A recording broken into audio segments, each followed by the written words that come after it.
Coach, I don't know if you could have drawn up a preseason game any better, especially the first one. A lot of positives, things to clean up. You were able to, put your young guys in clutch situations down the stretch trying to hold off a lead. I mean, it's pretty much how you draw it up. Yeah, it was a fun game. I love the fact that all the concepts that we've been working on in training camp, you can see a lot of carryover. And, that's refreshing. That's refreshing to know that these guys are taking that information and they're applying it. And that's what preseason is for, is to get your group together, get them on the floor, make sure that we're fundamentally sound. And I like a lot of the things that we did tonight. And there's a ton of good that we will take away from this film. You got a lot of offensive talent. Talked about the 43-point attempts. You got to that number, but it's always for you, Coach, it starts with defense. Yeah. And to see what you guys did, forcing the turnovers, the deflections, the steals, the points off turnovers, that's really the Pelican principle, isn't it? Yeah, for sure. We're a team that we pride ourselves on our ability to guard, to get stops, to get deflections, steals. We want to add charges, verticality, and then finish those possessions with rebounding the ball at a high level. I thought we did that. It was solid. We'll continue to grow in those areas. Offensively, to start the game, I think, first half we had 14 assists, something like that. 2 or 3 turnovers, so that's really good, and then crashing the offensive glass. To your point, we're getting open looks, and we want to continue to take those shots. And if you don't have them, swing it to a teammate or drive the ball to the basket. So a lot of good, once again, coming from this game. Zion had 16 and 19 minutes, I think. What do you think about just the form he's come into this season with that you've seen so far? He had a great camp, and it's a credit to the work that he put in before he even got to camp. His conditioning is at a high level, and he can take over games at any time. It was good to just put the ball in his hands, let him determine what he wants to do, and we know he can get to the basket, get to the free throw line, kick it to teammates, and just having guys that's playing off him with that type of force is pretty fun to watch. Is it significant for this team that, he's not playing any catch-up. He's just starting the year from day one in a really good place, it looks like. I just think overall it's significant to see, all of our guys take steps up to improve, and Zion included. Just the maturity of this group, being around them now for the 4th year, they're all doing little things, the margins, to help us be a better team and help them come back more prepared and more ready to attack the season. And what do you think about what Jordan Hawkins did coming off the bench today? Yeah, he's got the green light. You see daylight, let it go, and if not, we all trust that he'll make good decisions, swing it or drive the ball. And you mentioned the three-point attempts. What did you think about just the type of threes y'all were able to generate in that first half? I thought we got good looks. We didn't make a ton in the first half, but we got really solid looks, and I'm growing, especially with Coach JB being on me, Borrego. I'm growing offensively to just those are good shots for us, and throughout the course of the season, we're a high percentage three-point shooting team, and we want to take more if we can. Yeah, when Hawk came in with that second unit, it seemed like y'all were running a whole bunch of actions for him, off-ball screen and stuff like that. How much can that be a weapon for you guys when he comes in and you're just able to run a lot of offense through him? Yeah, he's special, man. The force and speed that he comes off of plays with, his gravity, causes a domino effect. And we want to continue to incorporate him in our offense, and sometimes we're playing through him, especially with not having Trey to start. Coach, to that point, you mentioned green light and the carryover, but sticking with Jordan here, beyond what the eyes can see, where has he really improved in this year? Well, I think you play your rookie season and then you evaluate how you've done.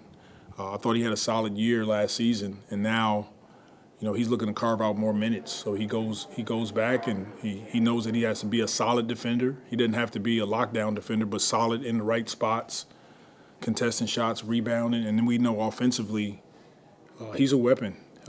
He gets daylight in transition, in half court. He can shoot the ball. He can attack the basket. He can make plays. And it's great to see your young players continue to grow in those areas. Coach, when you talk about the things you do have to work on, when Orlando did make their spurts, it was because they were able to get their feet in the paint and get some easy opportunities that way.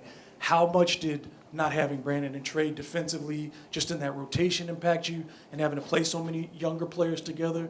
And then just what did you see defensively that you'd like to work on? Well,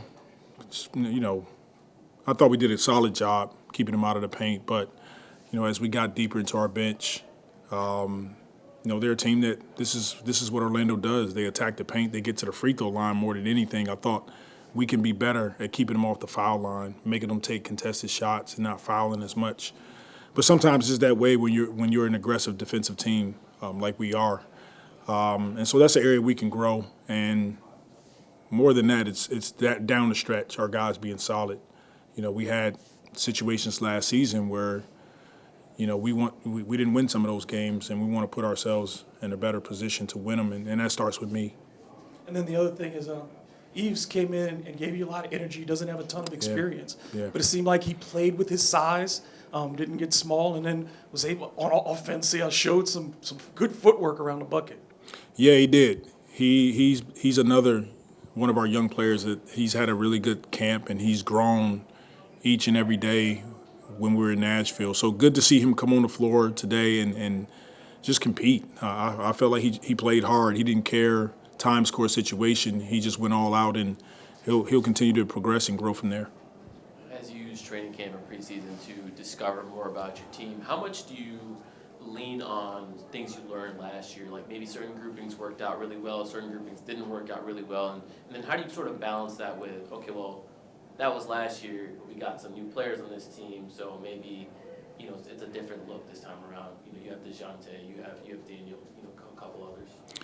I think it's a sort of a combination of all of that. All of what you said is, looking at last year, what worked, what some improvement areas, what combinations this season do we like, what some combinations that, maybe we have to stay away from. But for us, we'll use these 4 games to try to figure, next 3 games to continue to figure that out. Some of the things we already know. We know what sets we can run. We know, ATOs that we can run for our team and get better at. And then the clutch situations, we're working on those, coming down the clutch, being more prepared, putting ourselves in a better position to win those games. Obviously, every team, takes the duration of the season, takes 20, 30 games to really settle into their rotations and, their groups. And injuries will play into that. But how big of an advantage is it just kind of maybe having some of that continuity from last year as well, and or just finding the right group and right group of people early, like maybe you get it figured out in the 10, 15 games as opposed to 30 or 40? I think having your group, your core guys together is a huge advantage. They're accustomed to playing with each other. They're accustomed to knowing where guys like, certain spots on the floor. They know Zion likes it here or B.I. likes it there. Defensively, that accountability and responsibility of holding each other accountable to getting stops, rebound the ball. I think it's a huge advantage for the teams that have their core groups together for multiple years in a row. And, we look forward to getting off to a fast start. You mentioned JB kind of pushing you of like, no, this is a good shot. I mean, is there an example of like a type of 3 that, I don't know, 5 or 10 years ago you would have thought that's not a good one, that now you're like, okay, I'm okay with that, I want to see that? Yeah, I mean, I hate to be one of the guys that when I played, but, just growing up, coaches would always tell us, don't let him off the hook because you're wide open for a 3. And it's like, that's not letting him off the hook. I'm wide open. I got to work on that shot, and I got to be able to make it. And so, just becoming more comfortable with knowing that those are great looks for us. Those are quality shots, and having our guys prepared to know that those, take those shots and take them with confidence. And then for myself on the sideline, when they miss a couple, I got to still be okay with that, because over the course of a season, it's proven that, we're a pretty good 3-point percentage team. So, Coach, can you talk a little bit about Daniel Tice? He seemed extremely solid in everything he did out there for you guys tonight. True veteran, solid, understands the game. He's a hard worker. I think he's going to be extremely valuable for this team as we progress throughout the season. So really glad to have him. And what'd you see from DeJounte out there his first time with you guys? I love what I saw from DeJounte. Him and Herb on defense is, I mean, that length and their ability to get steals and deflections, it ignites our transition opportunities. And then he can just settle the gym. He can run pick and rolls. He can get to his spots. You know, you guys saw it a couple times, jump up and shoot the ball, and he'll get more comfortable as we continue to progress here. Speaking of pick and rolls, there were quite a bit of possessions where Z was initiating with, you know, you're bringing Daniel up at the screen or Nisi up at the screen. Those 4 or 5 pick and rolls, just what kind of pressure are you putting on your opponents when it's Z at the top of the key and maybe you got some of your shooters spread out? Yeah, well, to your point, one of the things that we learned last season is, you know, we would bring a lot of smalls in pick and rolls with Zion, and then their fives would track him and meet him at the rim. And so we're trying to mix it up a little bit more this season and bring the fives into pick and rolls where he can see them, they're in front of him, and it's not guys coming from the weak side trying to block his shot. So we'll continue to work on it, but we kind of, you know, watching film from last season, we think we can play with those groups a little bit.